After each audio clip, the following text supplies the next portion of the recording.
ನಮಸ್ಕಾರ ಬಂಧುಗಳೇ, ಕರುನಾಡ master YouTube ಚಾನಲ್ಗೆ ಸ್ವಾಗತ. ದೇವಸ್ಥಾನದಲ್ಲಿ ಪ್ರದಕ್ಷಿಣೆಯನ್ನು ಎಷ್ಟು ಬಾರಿ ಮಾಡಿದರೆ ಏನು ಫಲ ಸಿಗುತ್ತದೆ ಗೊತ್ತಾ? 5 ಬಾರಿ ಪ್ರದಕ್ಷಿಣೆ ಮಾಡಿದರೆ ಜಯ ಸಿಗುತ್ತದೆ. 7 ಬಾರಿ ದೇವಸ್ಥಾನಕ್ಕೆ ಪ್ರದಕ್ಷಿಣೆ ಹಾಕಿದರೆ ಶತ್ರುಗಳು ಪರಾಜಯ ಮಾಡಬಹುದು.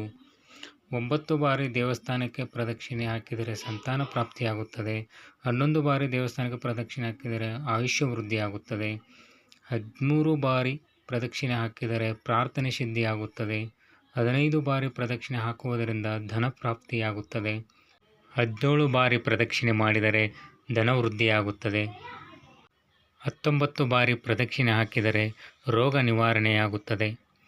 ದೇವಸ್ಥಾನಕ್ಕೆ ಬೆಳಗಿನ ಜಾವ ಪ್ರದಕ್ಷಿಣೆ ಹಾಕಿದರೆ ರೋಗ ನಿವಾರಣೆಯಾಗುತ್ತದೆ.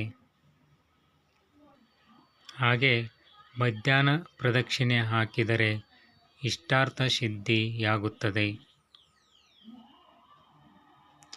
ಸಂಜೆ ಸಮಯದಲ್ಲಿ ಪ್ರದಕ್ಷಿಣೆ ಮಾಡುವುದರಿಂದ ಪಾಪ ದೂರವಾಗುತ್ತದೆ.